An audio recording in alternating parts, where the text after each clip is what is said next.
Hello DSC aspirants, welcome back to Jaya's teaching techniques. So almost అందరికీ exams అయిపోయి వస్తున్నాయండి.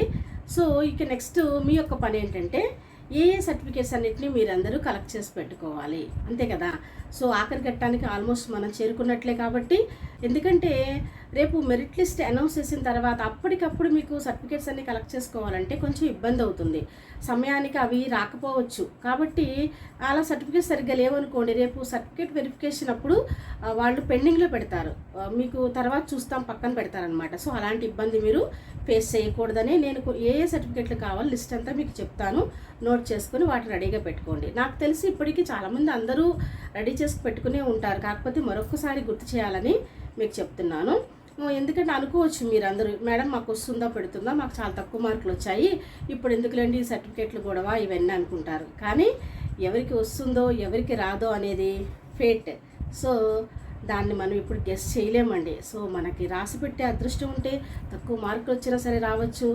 So మనకి బాగాలేదనుకోండి, ఒక్కోసారి ఎక్కువ మార్కులు వచ్చినా రాకపోవచ్చు. సో కాబట్టి అందరికీ వస్తుంది అనే ఉద్దేశంతోనే మీరు అనుకోండి, ఈ సర్టిఫికేట్లన్నీ రెడీగా పెట్టుకోండి. ఎందుకంటే మనం చదివి ఉన్నటువంటి క్వాలిఫికేషన్ కాబట్టి జాబ్ దీనికి కాకపోయినా రేపొద్దు వేరే అప్లికేషన్ ఏదైనా పెట్టుకున్నా, వేరే జాబ్కి అప్లై చేసినా ఈ సర్టిఫికేట్స్ అనేవి దాటికైనా కావాలి. కాబట్టి మనం అన్నీ దగ్గర పెట్టుకుంటే ఫ్యూచర్లో ఎలాంటి ఇబ్బంది లేకుండా ఉంటుంది. ఓకేనా? సరే, అయితే అవేంటో చూద్దాం. మరి ఫస్ట్గా ముందు ఏంటంటే మీరందరూ టెట్ ఎగ్జామ్ రాసుంటారు కాబట్టి టెట్ యొక్క అప్లికేషన్ కావాలి, అలాగే టెట్ యొక్క హాల్ టికెట్, అలాగే టెట్ యొక్క మార్క్స్ మెమో, ఈ మూడు దగ్గర ఉంచుకోవాలి. అలాగే డిఎస్సి అప్లికేషన్ కావాలి, అలాగే డిఎస్సి యొక్క హాల్ టికెట్ కావాలి, డిఎస్సి యొక్క మార్క్స్ మెమో, ర్యాంక్ కార్డు, అంటే రేపు రిజల్ట్ ఇచ్చిన తర్వాత ర్యాంక్ కార్డు ఇస్తారు కదండి, దాన్ని అనమాట. సో అదొక మూడు, ఈ ఒక మూడు, మొత్తం 6 సర్టిఫికెట్లు మీ దగ్గర ఉండాలి. సో మీరు టెట్లో కనుక ఏది ఎక్కువ మార్కులు వస్తాయి, కొంతమంది 2 టెట్లు రాసి ఉండొచ్చు, కొంతమంది 3 టెట్లు రాసి ఉండొచ్చు కదా. మీరు అప్లికేషన్లో డిఎస్సి అప్లికేషన్ ఏదైతే ఎక్కువ మార్కులు ఇచ్చి ఉన్నారో ఆ యొక్క టెట్ మార్కులు ఫామ్ని దగ్గర పెట్టుకోండి. ఓకేనా? సరే, అయితే ఇంతవరకు క్లారిటీ. నెక్స్ట్ కావాల్సింది ఏంటంటే క్వాలిఫికేషన్కి సంబంధించినటువంటివి. ఫస్ట్ ఆఫ్ ఆల్ ఫస్ట్ నుంచి 10th క్లాస్ వరకు స్టడీ సర్టిఫికేట్స్ కంపల్సరీగా ఇవి కావాలి. ఎందుకంటే ఈ స్టడీ సర్టిఫికేట్స్ని బట్టి మీరు ఏ డిస్టిక్ వాళ్ళు, ఏ డిస్టిక్ మీరు నేటివ్ అనే విషయం నిర్ణయించబడుతుంది. ఏ డిస్టిక్లో అయితే కనుక మీరు 4 సంవత్సరాలు కంటిన్యూగా చదివి ఉంటారో ఆ డిస్టిక్ మీరు నేటివ్ అవుతారు. ఓకేనా?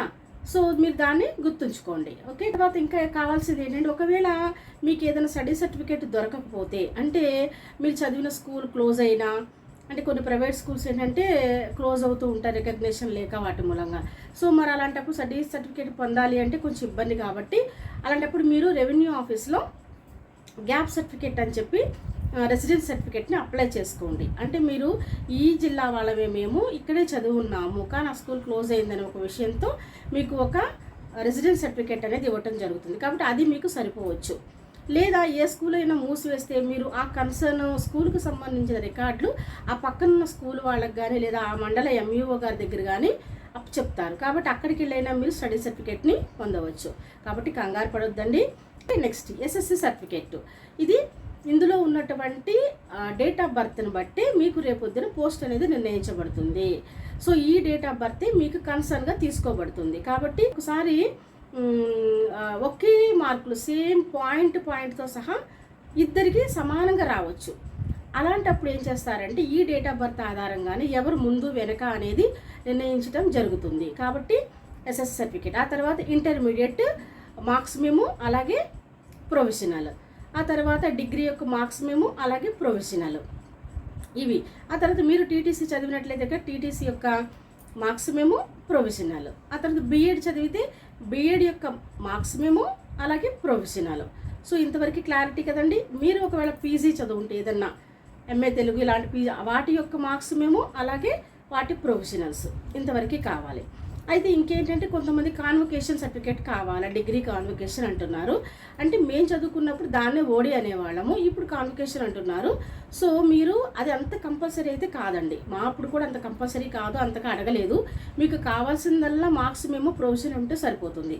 ఇన్ కేసు ఎప్పటికైనా మనం తెచ్చుకుని ఉంచుకోవాలి కాబట్టి అప్లై చేసుకోండి.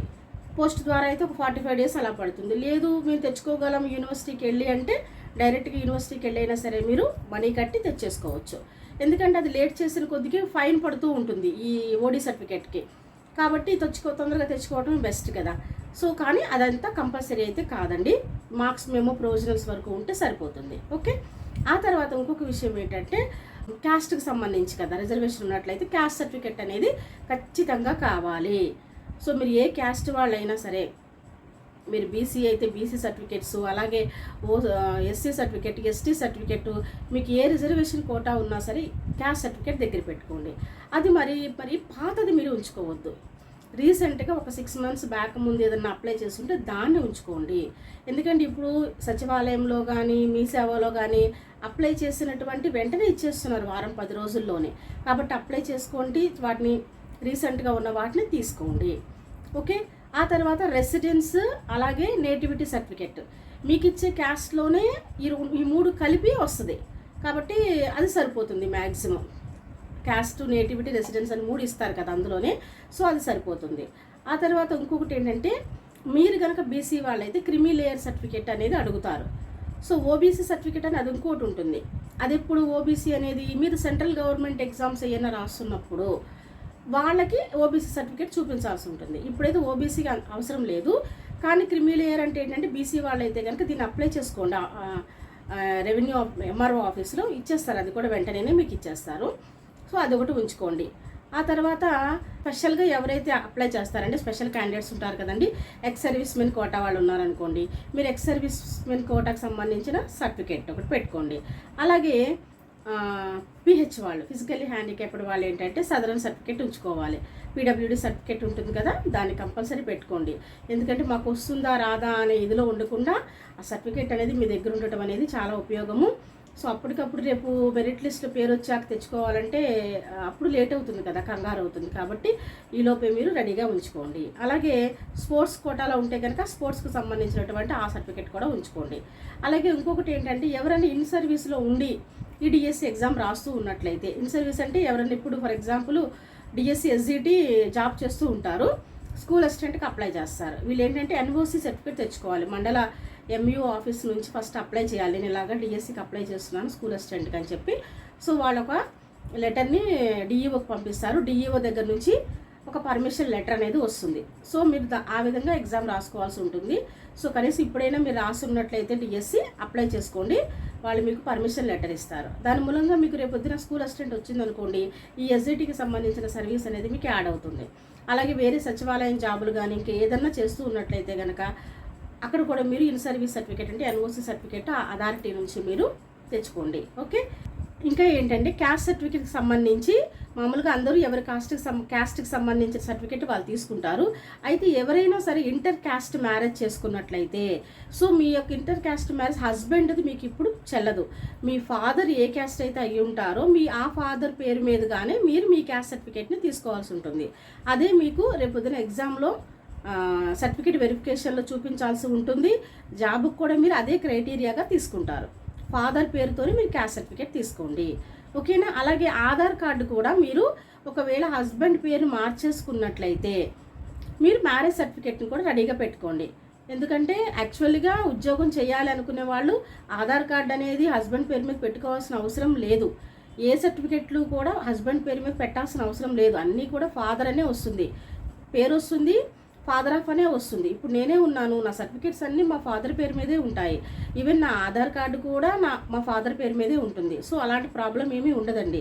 సో పెళ్ళి అయిపోతే మార్చేసుకోవాలని ఏమీ ఉండదు. మీరు ఉద్యోగం చేయాలనుకున్నప్పుడు అలాగే ఉంచేసుకోండి, మీ సర్టిఫికేట్స్ని మార్చుకోండి. ఎందుకంటే ఇప్పుడు 10th క్లాస్ నుంచి అన్ని ఫాదర్ పేరు వస్తే దాన్ని కంటిన్యూ చేసేసుకోండి అన్నిట్లో కూడా. ఆ తర్వాత మార్చుకుంటే మళ్ళీ అంతా కూడా ఇబ్బంది అవుతుంది రేపొద్దున. సో ఓకేనా. హస్బెండ్ పేరుతో ఆధార్ కార్డు ఉన్నట్లయితే కనుక అట్లీస్ట్ మ్యారేజ్ సర్టిఫికేట్ అయినా దగ్గర ఉంచుకోండి, రేపు ప్రాబ్లం లేకుండా ఉంటుంది. ఓకేనా. అలాగే ఇంకొక విషయం ఏంటంటే వెరిఫికేషన్కి వెళ్ళే ముందు ఖచ్చితంగా ఫొటోస్ ఉంచుకోండి. కలర్వి పాస్పోర్ట్ సైజ్ రీసెంట్ ఫొటోస్ని తీసుకెళ్ళి ఒక 10 ఫొటోస్ దగ్గర పెట్టుకోండి. ఓకే. సో ఈ సర్టిఫికేట్స్ అన్నీ కూడా ఆల్మోస్ట్ నేను అన్నీ చెప్పాను. అన్నిటినీ కూడా మీరు ఒక 4 సెట్లు తీయించుకోండి. ఈ 4 సెట్లు కూడా మీరు రేపు పొద్దున వెళ్ళినప్పుడు వాళ్ళు మీకు ఒక ప్రొఫార్మా ఇస్తారనమాట, ఒక ఆర్డర్లో ఇలా పెట్టాలని చెప్పి.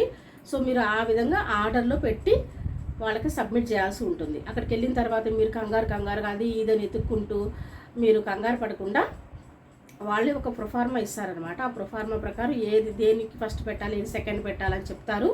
సో కంగారేం పడక్కర్లేదు. వెరిఫికేషన్ అప్పుడు మీకు హెల్ప్ చేసే వాళ్ళు ఉంటారు, యూనియన్స్ వాళ్ళు ఉంటారు, కొంతమంది ఎంప్లాయీస్ ఉంటారు. కాబట్టి ఆర్డర్లో పెట్టుకుని మీరు అక్కడ సబ్మిట్ చేయాల్సి ఉంటుంది. సో ఏదేమైనా సర్టిఫికేట్స్ అన్నీ కూడా ప్రీ ప్లాన్డ్గా ముందే ఉంచుకోండి. రేపు పొద్దున్న మెరిట్ లిస్ట్లో అయ్యో నాకు రాదనుకుని వచ్చిందే, సర్టిఫికేట్ తెచ్చుకోలేదే అని బాధపడద్దు. ఎందుకంటే వచ్చినా రాకపోయినా సర్టిఫికేట్లు అనేవి మన దగ్గర ఉండాలి.